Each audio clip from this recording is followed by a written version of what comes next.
Monster Hunter Wilds is a very complex game, and whether you are a veteran of the series or a newcomer trying the game for the first time, you might be overwhelmed by the amount of options that you see whenever you open up the settings. And given how impactful some of these settings can be, and the fact that the game has some settings that I consider to harm your gameplay and enjoyment of the game that are turned on by default, I decided to make this video to showcase what I believe to be the best things for you to change in your options and settings so that you can enjoy Monster Hunter Wilds to the fullest and have the best experience possible with this game. So with that being said, hello everyone, my name is Dark Hero and let's get started. Now one thing that I'm sure a lot of people are currently unaware of is that you can actually add different tabs here to this main menu, allowing you to customize whatever it is that you see in these menus. Because as you can see right here, I even have a favorites menu where I can add anything I want. The way that you do this is by pressing the triangle button or R for mouse and keyboard, and as you can see, you're freely able to edit all of these tabs. You can change their order. You can also decide if they can appear or not, even though only some of them can be hidden. Like for example, this recently viewed tab, I have it disabled, as well as the recently updated, and I have enabled the favorites menu. And also under this setting, you're able to edit your favorites, so you can add again pretty much anything that you want, with some very quick access to, for example, very useful things like being able to simply retry the mission with a single click. This is going to be especially useful if you're trying to be a speedrunner. And under edit widgets, you're also able to change the things that appear here on the right side. So if I swap from status to link members, it's going to show my party. And you can also set it to hide so it shows nothing. So if we come over here into the options menu, you're going to find tons of settings for you to customize, and you're definitely going to want to change quite a few of them. Starting with the very first setting. This one is regarding the damage numbers whenever you hit a monster or pretty much anything in the game. By default, the game will have the setting display whole values only, which is to say that the game will show the damage values that you are dealing when you attack a monster with your weapon, but those are going to be the rounded numbers. They're not going to be entirely accurate. So if you want to find out what is the exact amount of damage that you are dealing as you attack the monster with all kinds of attacks, then you're going to want to change this setting from the whole values to with decimals. And by doing this, the damage numbers that you will now see will of course have their decimal values included, which allow you to be much more precise with your damage numbers. As someone that likes to theory craft and make all kinds of builds and see how exactly I can increase my damage even if just by a percentage or two, this is the type of setting that is very much important to me, so I always have it on. And of course, if you want to, you can always choose to not display any damage numbers. Now the next setting is very important, and it allows you to change pretty much anything that is right here on your HUD, be it your health bar, your stamina gauge, your sharpness meter, any unique gauges that your weapon might have. All of this information that is always available on screen as you are playing the game, everything that you can see over here, can all be customized to have different sizes. And so when you look at the square on the right side of the screen, all of the elements that are colored red are elements that I ended up changing. So I let the health and stamina gauge be their default size, which you can see right here is not too big but also not too small. And this is what it would look like if I selected the large option, and this is what they would look like if I selected the small option. You get the picture. You're able to customize all of these elements because you may want to keep some of them and not outright turn them off, though you are able to hide some of these if you want to, like for example the target monster. In most games I actually have this set to hide because you always know which monster you're targeting, so I'm actually gonna go ahead and do that because I don't need to have that, and I also don't care too much about environmental clock, so I'm also gonna disable it. And I specifically increased the size of the weapon information, that is my weapon specific gauge, so in this case it would be the hunting horn notes that you can see below my sharpness meter. It's one of those elements that you always want to keep track of as much as possible because it is integral to your performance with your weapon for most cases, so I like to have it as big as possible. But all of these other items, I end up choosing to shrink them because they're not that important. And for example, if you're someone that plays single player only, you never play with anyone else, you can totally disable this because there's no reason for you to care about your pellicle's health, and it's just good that you can customize all of this. You can also adjust the minimap size while you are in town areas and outside of them, including combat. Me personally, I didn't find anything to really change here, so I ended up really not touching anything, except I made my minimap rotation being fixed. I don't like having my minimap rotate as I move around, but that is a personal thing. Now these settings here, the health gauge, the stamina gauge, and the sharpness gauge display, I always have them on dynamic because I don't really care about seeing my health when I'm not in combat, and you can just press the L button and you'll be able to see your health, so it's not a big deal. Now this setting here on the third page under the game settings, the Sacred Auto Explore is what allows your Sacred to automatically go after whatever it is that you have targeted with your waypoint. So if you select a monster, your Sacred is going to automatically chase in the direction of that target monster. And I know that some people dislike having this setting on, so if you want to change it, you can turn it off. Ooh, that's a shiny. Look at that. It has a different color and everything. Now, under the control settings, there are a couple of settings here that I like to change. Firstly, there is the auto sheath, which is a function that I always disable and I think should be disabled by default because I hate it the way it is. Basically, if you have this on auto sheath, your weapon will automatically sheath itself after some time passes with you just having your weapon out. Like so. Now, thankfully, this will not take effect while you are in combat, but it's just not something that I enjoy having turned on, so I personally have disabled it. Now, this button here, I actually like a whole lot, and if you played Rise, this was one of the biggest settings that you could change, and that is the hold confirmation duration. And this is going to change the duration of how long you need to hold down a button to press it to confirm a certain number of actions, such as calling upon your Sacred, skipping a cutscene, or anything of that sort. Now, don't think that this setting is magically going to change your charge time for the greatswords, for example, because it's not going to do that, but I personally like to keep it short so that I can just hold the button for a very brief moment and have the action happen, and it's just very nice and comfortable that way. Now, the directional control is a setting that is very controversial in the community. I talked about this in one of my world videos, and it's a setting that is going to be very helpful for a lot of people, but some people might hate it. And by having the directional control on type 1, it basically makes it so that whenever you hold down up on your analog stick, you're always going to be moving in the direction that is up for your character. And when you hold down, your character is going to turn around and is going to move backwards into this direction, right? It makes sense. However, if you change it to type 2, the hunter will now only move in the direction that they are facing and not that of the camera. So for example, it's a bit hard to explain, but basically I'm holding up on the analog stick and my character is not moving entirely up,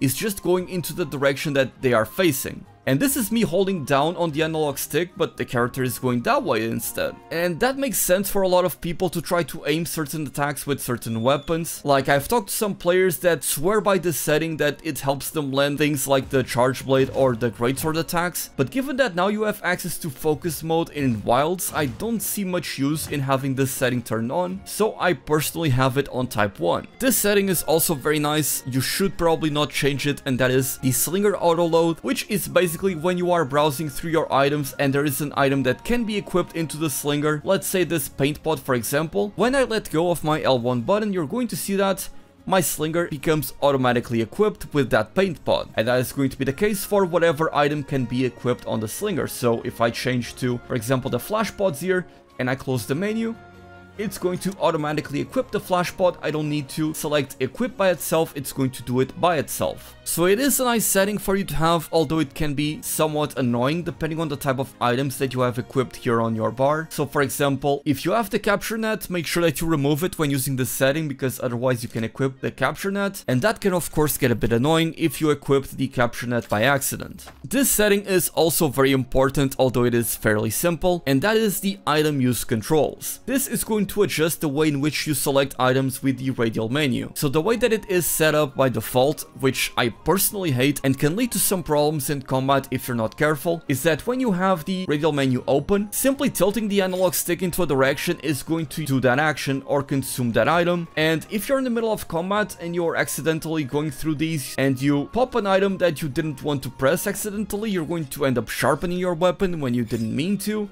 You're going to end up consuming the wrong item because you weren't very accurate with your analog stick, especially if you have multiple items on your radial menu. So I personally select type 2, which I have been selecting since Monster Hunter World released, and what this allows me to do is, to select an item from the radial menu, I need to press the R3 key to actually confirm it. So if I want to use the whetstone, I'm never accidentally going to get the whetstone by just flicking the analog stick into that direction. I need to confirm the input by pressing R3.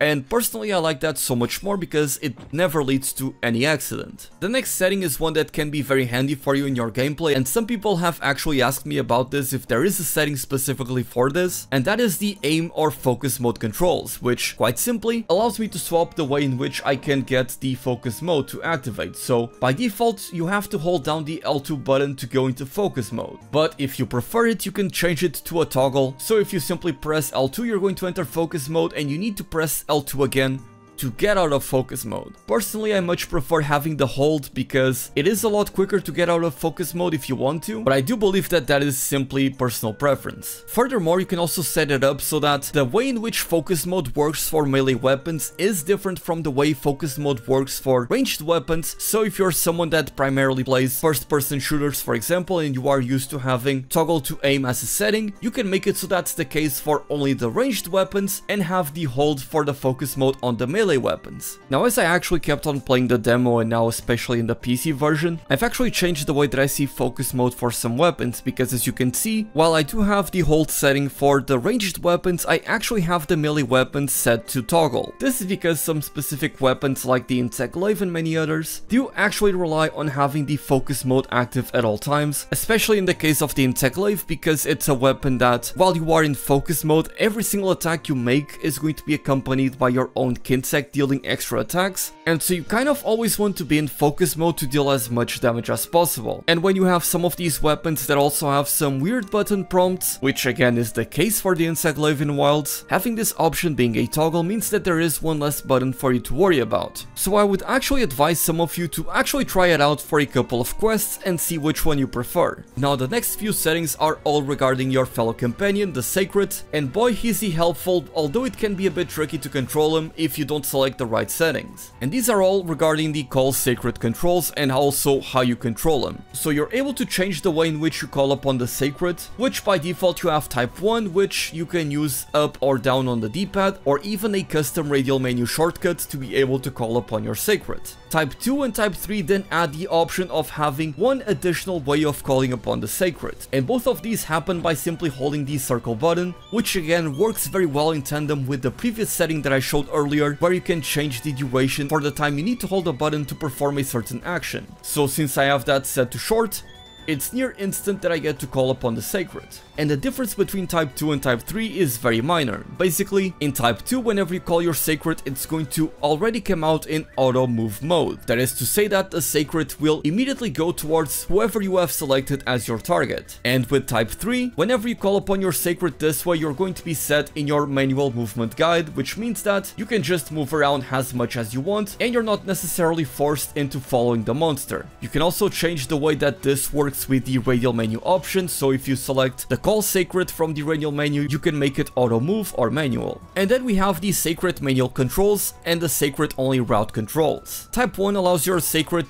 to basically just move on its own as if it were on auto move. However, if you change it to Type 2, you are basically just controlling the Sacred as if you were the hunter, so you have much more manual control over it. And then for your Sacred only route controls, you can basically change the way in which you're able to exit the Sacred only route, which is when they're going at top speed. It's not something that particularly matters too much for me, so I haven't really changed it, but if you prefer, you can always change to this one where you need a button pressed to confirm to get out of the Sacred only route. Now the next part is camera controls, and there's quite a few big ones here that you definitely need to change. Now camera speed is all up to personal preference, so I'm not gonna comment on that. I have increased my camera speed slightly, so feel free to change according to your own preference. Now on this page you do have a few settings that I believe are crucial to your performance in this game, with the first one being camera distance. Now by default this is the camera distance that you have, and Monster Hunter Wilds being a very fast-paced game, you want to see as much of the action as possible at all times. So I personally changed from the camera zoom distance of 4 all the way up to 10, and that is how much more you're able to see now. Again, this is going to actually make quite a big improvement on your gameplay, being able to see as many things as possible, so I advise every single one of you to change it to the maximum. And in case you were curious, this is what the camera looks like when it is set to the minimum camera distance. Now the next setting is camera distance span, and this one quite simply adjusts the lateral distance between the camera and the hunter. So as you can see, whenever I select it to the maximum, it kind of just puts the camera a little bit to the side, and if I put it down all the way to minimum, it kind of centers it a little bit more. Me personally, I have it set up at 4 because I do enjoy having it just a little bit tilted to the side, but I do believe that it is a personal preference, so go ahead and change it if you want to, and if not, that's totally fine. Now the next two are camera shake and ambient camera sway, and I do believe that reducing these is going to be beneficial to you, because when playing I dislike having a lot of camera shake, and that can sometimes lead to me not being able to follow the entire action, and especially when using weapons like the greatsword where I need to line up attacks, or whenever I'm aiming the insect with the insect glaive, for example, not to mention the actual ranged weapons where you need to aim all the time. Those things can get in the way, so I personally would advise you to turn these settings down. I have not quite removed them as they are only at 2, but definitely do turn them down a little bit. Now the next setting is one that is very crucial in my opinion, one that I always advise people at the very start of the game to always change. I do not understand why this is on by default, or I guess I do understand because a lot of action games are like this, and that is the focus camera. Now by default the focus camera is going to be enabled, and let me show you what that looks like whenever I find a monster. So as you can see, we have this Chotacabra right here, and as you can see on the bottom left corner of the screen, I have locked onto him, and now the camera is entirely revolving around him. I cannot freely move my camera around, it is kind of glued to him, and the only way to kind of shake the camera out of him is if I try to force the camera away from him. I believe this is set up this way because a lot of action games like Dark Souls and Elden Ring and many others like it will have you locking onto monsters and then having the camera centered around that monster, but I do believe that it would be much more beneficial to you if you change the focus camera from enabled to disabled, which will now change it to the target camera. So when I select the target camera, as you can see again from the bottom left corner of the screen, I am still locked on to this Chotacabra over here. However, I'm freely able to move my camera around, and if I ever want to see what this Chotacabra is up to, all I need to do is press the L1 button, and in one instant it's going to turn the camera onto the Chotacabra, and so this setting allows me to see much more of the battlefield. I can see everything around me, and whenever I want to see what the Chotacabra is doing,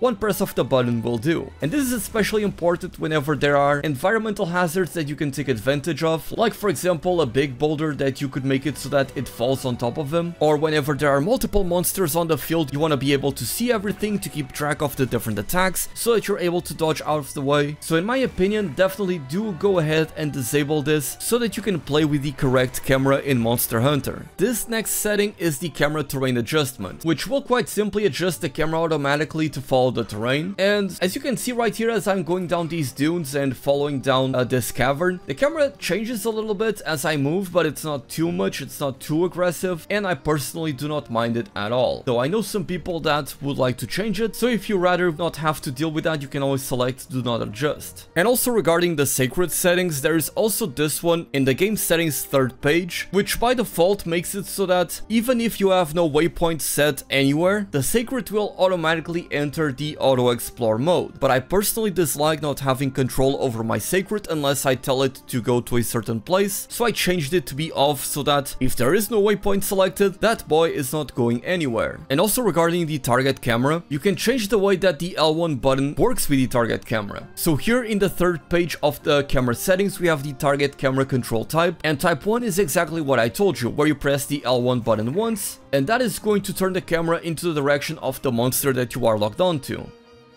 Like so. And also by pressing the L1 button twice, the camera is going to reset into the direction that your hunter is facing. So if I am facing this way, I double tap, it's going to change this way. Pretty simple. Type 2 changes the order of this, so if you prefer it that way, kind of like it was in the PSP games, that is going to feel more comfortable for you. Type 3 makes it so that whenever you double tap the L1 button, it's not going to do anything, and tapping it once is going to remain on the monster. And type 4 would be the opposite, where if you press the L1, it's going to face the direction of the hunter, but if you double tap, it's not going to do anything. So these are all up to personal preference. The way that I have it is type 1, although I could totally go for type 3 since I never really double tap the L1 button.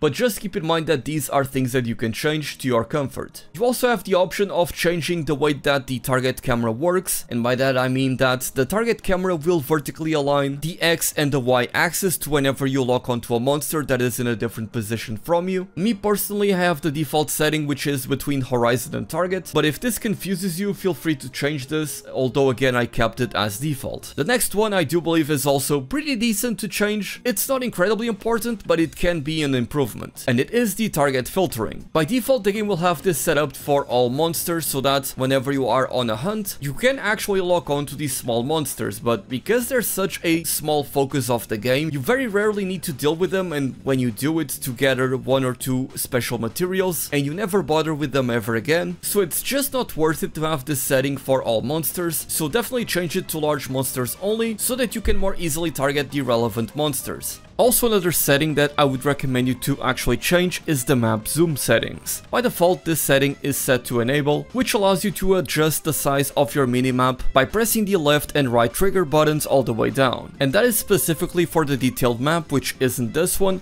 it's this one right here. The way that it's set by default can be a little annoying, as I like to adjust the zoom in distance of this map a little bit more freely with the right trigger and the left trigger, as you can see right here whenever I do this, and it's a bit more annoying if you have this setting enabled by default. And lastly, if you're playing on the PC version, there is one setting that I think you're going to want to turn on because it's going to make the game a lot more comfortable, and that is the option to Alt F4 out of the game. The setting Disable Alt F4 Force Quit, which the game has on by default, prevents you from doing so by turning this off in the options, you're now going to be able to Alt F4 out of the game. And there you have it, these are my preferred settings for Monster Hunter Wilds, and are all the settings that I would recommend you to change to have as best of an experience as you can get with this game. We might be getting some new settings once the game fully releases, at which point I'll be sure to update this guide and let you know about those new settings. With that being said, my name is Dark Hero, thank you all so much for watching, and as always, happy hunting!